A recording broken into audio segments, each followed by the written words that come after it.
Assalamualaikum warahmatullahi wabarakatuh. Pada pembelajaran usul fikih kali ini, kita akan membahas tentang sejarah perkembangan dan pertumbuhan usul fikih. Nah, siapa sih orang pertama yang membukukan ilmu usul fikih itu? Di sini ada dua pendapat ya. Yang pertama, menurut pendapat jumhur ulama, orang yang pertama kali membukukan ilmu usul fikih itu adalah Muhammad bin Idris Asy-Syafi'i, atau yang sering kita kenal dengan sebutan Imam Syafi'i. Di sini Imam Syafi'i ini pada abad ke-3 Hijriah itu mengarang kitab Ar-Risalah. Yang kedua, pendapat Ibnu Nadim dalam kitabnya Fihrisit menyebutkan bahwa orang yang pertama kali membukukan ilmu usul fikih itu adalah Abu Yusuf. Nah, Abu Yusuf ini adalah dari kalangan Hanafiyah. Loh, sebenarnya yang pertama kali itu Abu Yusuf atau Hanafi sih? Nah, di sini perlu kita garis bawahi ya. Antara Hanafi dengan Hanafiyah itu berbeda. Sama halnya dengan Syafi'i dengan Syafi'iyah itu berbeda. Kalau Hanafi itu Imam Hanafinya langsung, sedangkan kalau Hanafiyah itu adalah sebutan untuk orang yang berada dalam madhab Imam Hanafi, sebutan untuk pengikutnya Imam Hanafi, seperti itu. Begitu juga Syafi'iyah. Kalau Syafi'i itu adalah Imam Syafi'inya langsung, sedangkan Syafi'iyah itu adalah pengikut Imam Syafi'i. Nah, di sini sebutannya adalah Hanafiyah, berarti Abu Yusuf ini adalah pengikut dari ulama Hanafi, seperti itu. Kemudian, sejarah perkembangan dan pertumbuhan usul fikih. Di sini ada 5 fase. Yang pertama, fase masa Rasul, sahabat, dan awal masa tabi'in. Fase kedua yaitu akhir masa tabi'in. Fase ketiga adalah masa keemasan. Fase keempat adalah masa akhir abad ke-6 Hijriah. Fase kelima adalah masa modern. Nah, kita akan bahas tentang fase pertama dulu. Fase pertama adalah fase masa Rasul, sahabat, dan awal masa tabi'in. Usul fikih pada masa Rasul itu belum dianggap sebagai suatu bidang ilmu, karena ketika ada permasalahan, ketika ada hal-hal yang perlu dipecahkan, hukumnya itu apa, maka para sahabat langsung bertanya kepada Rasul, seperti itu. Tapi kalau dilihat bahwa usul fikih sebagai suatu, bukan sebagai sumber ilmu, tapi usul fikih sebagai suatu pemecahan atas permasalahan hukum, maka ya usul fikih ini ya sudah ada pada zaman Rasul, seperti itu. Tapi di sini walaupun usul fikih belum ada sebagai suatu bidang ilmu, tapi Rasul tidak menutup seperti itu, tapi Rasul membuka jalan untuk usul fikih.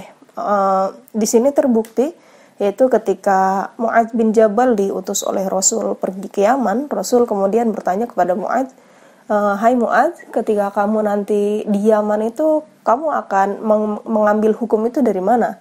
Dijawab sama Mu'adz, "Ya, aku akan mencarinya dalam kitabullah, dalam Al-Quran." Kemudian kalau tidak ada gimana? Ditanya lagi sama Rasul. "Ya, aku akan mengambilnya dari hadis." Kemudian ditanya lagi sama Rasul, "Kalau di hadis pun nggak ada, lantas kamu akan gimana menetapkan sebuah hukum itu?" "Maka aku akan berijtihad dengan kemampuanku," seperti itu. Dan Rasul ketika mendengar jawaban Mu'adz seperti itu, Rasul ya senang dengan jawaban Mu'adz dan mendoakan Mu'adz, seperti itu.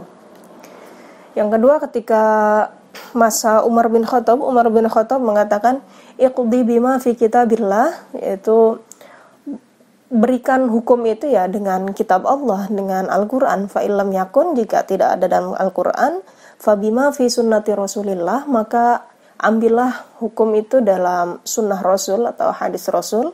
Fa illam yakun, jika di dalam hadis pun ternyata tidak ada, fa bima ijtama'a alaihin nas, maka ambillah hukum itu ya dari kesepakatannya manusia. Wa fil lafdin, dalam suatu lafaz, fabima qadha bihi as-salihun, bukan kesepakatan manusia, tapi ambillah hukum itu dari orang-orang soleh.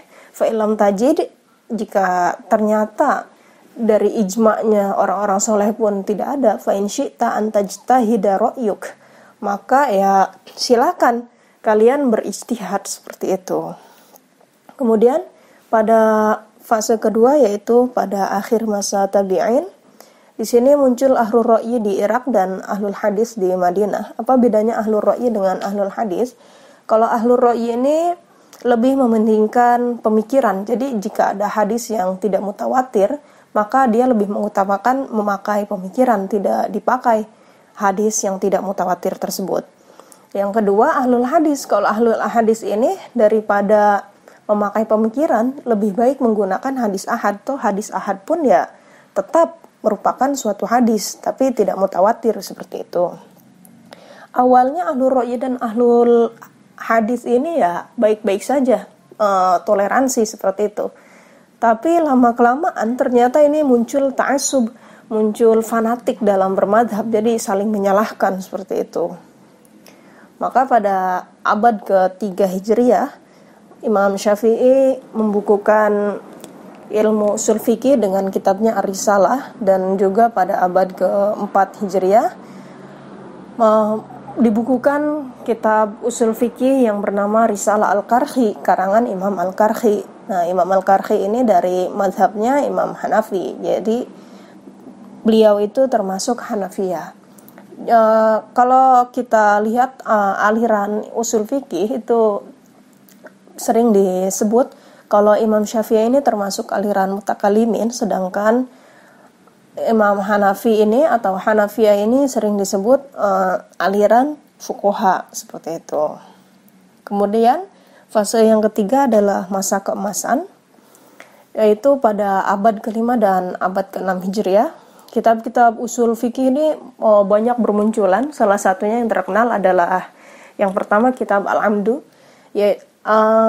Penyebutannya ada yang bilang Al-Amdu atau bisa juga disebut Al-Ahdu seperti itu, yaitu karangan Qadhi Abdul Jabbar.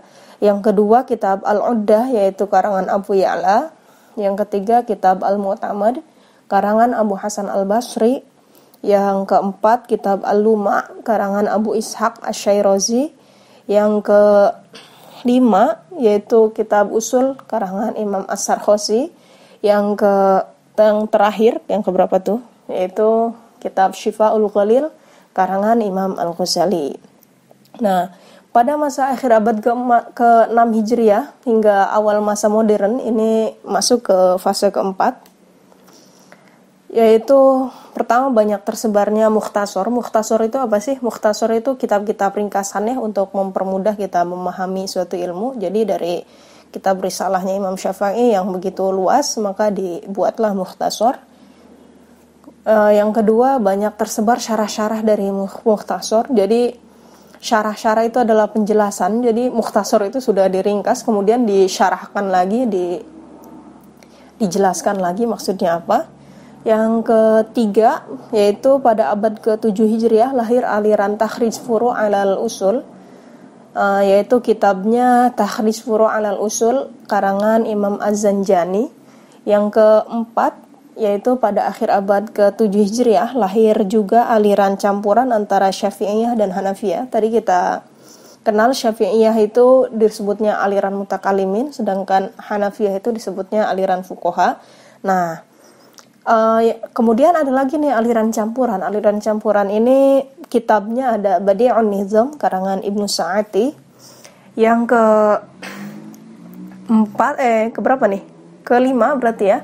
Pada abad ke-8 Hijriah lahir pula aliran Asy-Syatibi, yaitu kitabnya Al-Muwafaqat. Jadi kalau kita baca ya sekarang itu dalam usul fikih itu ada 5 aliran. Yang pertama alirannya Imam Syafi'i, yaitu aliran mutakalimin.